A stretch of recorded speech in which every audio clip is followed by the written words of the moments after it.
¿Alguna vez te has preguntado por qué algunos tocan el borde del milagro mientras otros se hunden en el silencio del cielo? ¿Por qué hay quienes claman con lágrimas en los ojos y aún así no reciben respuesta? ¿Y si te dijera que no toda enfermedad es física y que no toda muerte empieza en el cementerio? ¿Qué harías si descubrieras que existe un nombre que no solo sana, sino que reordena todo lo que ha sido roto, incluso aquello que ni sabías que estaba enfermo? Vivimos en una generación que se arrodilla ante la ciencia y tropieza con la fe. Confiamos en los medicamentos, en los diagnósticos, en los pronósticos, pero olvidamos al que creó el cuerpo humano con una sola palabra.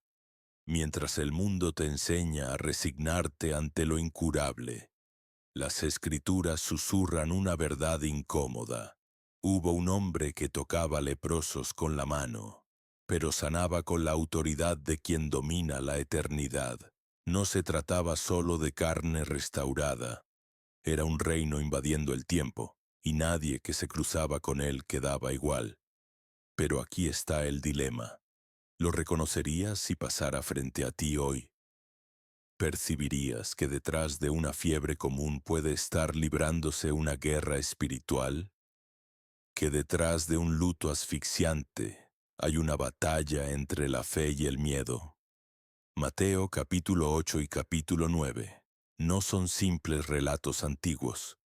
Son mapas espirituales, códigos vivos que exponen una realidad más profunda de lo que tus ojos naturales pueden soportar. Algo que la lógica rechaza, pero el espíritu identifica como una verdad absoluta. Vas a notar una secuencia casi desconcertante de milagros, sanidades inmediatas, resurrecciones imposibles, demonios rogando por ser expulsados. Nada fue al azar. Cada detalle es un mensaje cifrado para tu tiempo, tu dolor, tu fe que tiembla entre la duda y el deseo de creer. Jesús no estaba mostrando solo su poder, estaba revelando cómo se ve el mundo sin Él. Y quizás lo que más te perturbe no sea la enfermedad, sino su ausencia en medio de la tormenta. No esperes que te entregue respuestas ahora. Están escondidas entre los pasos de aquel que caminaba entre enfermos como quien se mueve entre vivos y muertos, y los llama de regreso.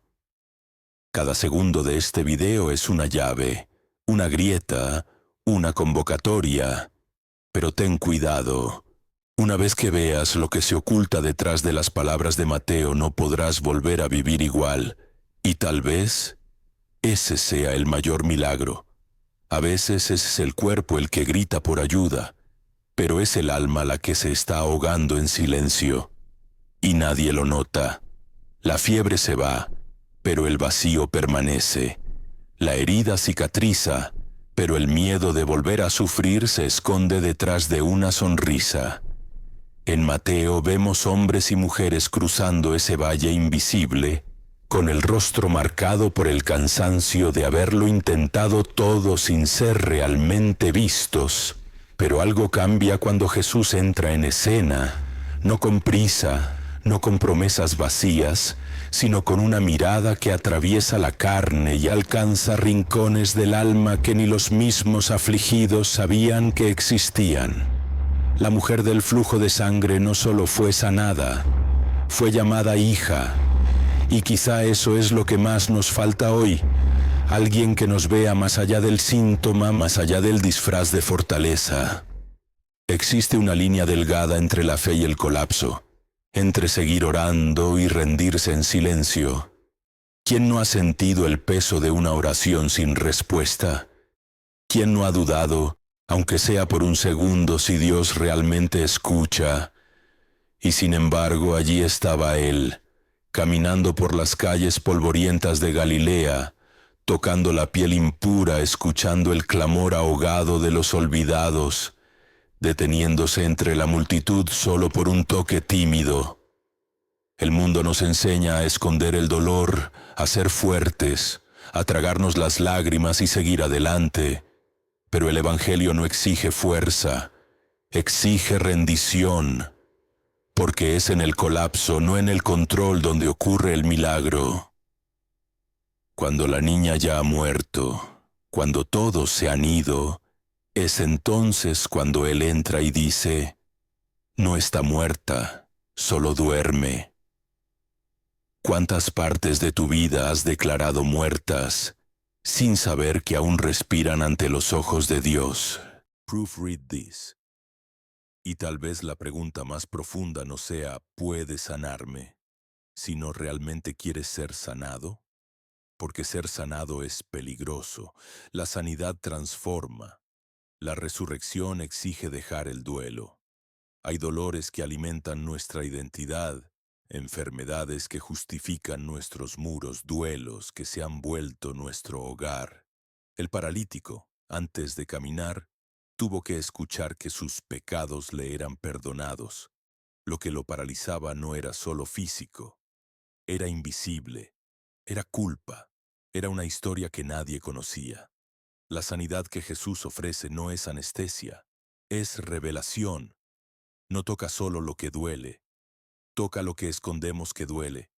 Y cuando Él toca, ya no hay forma de volver a vivir como antes. Por eso muchos lo seguían, pero pocos se dejaban tocar, porque ser tocado por Él es morir a todo aquello que te mantenía vivo hasta ahora. Y es en ese cruce entre el dolor y la verdad donde comienza la verdadera batalla. No contra la enfermedad, no contra la muerte, sino contra todo lo que construimos dentro para sobrevivir sin fe. ¿Cuántas veces has aprendido a convivir con la angustia como si fuera parte de ti? ¿Cuántas veces has aceptado vivir a medias porque el miedo a esperar y no recibir era más grande que el deseo de ser restaurado por completo? Jesús no solo confrontaba demonios y dolencias, Él confrontaba la costumbre de sufrir en silencio, la comodidad de un corazón endurecido, el hábito de creer sin esperar nada. Cada milagro en esos capítulos de Mateo es una interrupción divina a una normalidad que ya nos estaba matando. Observa bien. No eran milagros sin propósito, eran escenas calculadas del reino revelando una tensión oculta en cada uno de nosotros. El centurión que reconocía autoridad en lo invisible, el leproso que no pidió sino se postró, el paralítico cargado por otros porque ya no tenía fuerzas propias. Cada historia revela una capa del alma humana, el orgullo que impide pedir ayuda, la culpa que paraliza el cuerpo, la desesperación que se disfraza de resignación. Y en medio de todo eso, un Jesús que no solo sana, sino que incomoda, interroga, rompe estructuras internas. No pregunta por síntomas, pregunta por fe. No observa la herida, observa la entrega. Y aquí está lo más desconcertante. Jesús no sanó a todos. No caminó por cada aldea tocando a cada enfermo. Escogía momentos, respondía a la fe. Se dejaba interrumpir por quien se atrevía a romper el protocolo. ¿Y tú? ¿Has aprendido a vivir esperando que Él pase? ¿O has tenido el coraje de tocar su manto aun cuando nadie más se mueve? Porque en el reino, la fe no es pasiva. Es un clamor escondido en el alma, una determinación que atraviesa el ruido, una necesidad tan profunda que ya no se puede ocultar. Y cuando esa fe verdadera brota, incluso si solo es del tamaño de un suspiro, el cielo se inclina, la multitud se detiene y el poder de Dios desciende, no para darte algo, sino para devolverte a ti mismo. Pero si estás listo para eso, ¿estás dispuesto a dejar morir lo que te ha sostenido hasta ahora, incluso si ha sido el dolor? Porque muchos dicen querer el milagro, pero pocos están preparados para la vida que viene después. ¿Qué harás cuando no tengas más la enfermedad para justificar tu parálisis emocional? ¿Qué excusa usarás cuando Él te devuelva la vista y ya no puedas ignorar lo que tienes frente a ti? Hay curaciones que abren los ojos, pero también hay verdades que nos confrontan cuando ya no podemos escondernos detrás de la tristeza, del pasado o del trauma. Jesús no solo resucitaba cuerpos, Él desenterraba identidades, y eso para muchos era más aterrador que la muerte misma, porque el poder de Jesús no se limita a revertir diagnósticos. Él entra en las zonas más ocultas del ser, allí donde las palabras no alcanzan, donde las oraciones se vuelven suspiros, donde ni siquiera uno mismo sabe cómo nombrar lo que siente. Y en ese lugar oscuro y denso donde parece que Dios no habla, Él susurra, no siempre con voz audible, pero con presencia. Una presencia que desarma, que limpia, que vuelve a unir lo que fue roto en pedazos. La hija de Jairo no escuchó el clamor, estaba muerta, pero la voz de Jesús no necesita permiso para despertar lo que se ha dormido por demasiado tiempo. Tal vez haya partes de ti así, inertes, apagadas, olvidadas, esperando que Él las llame por nombre,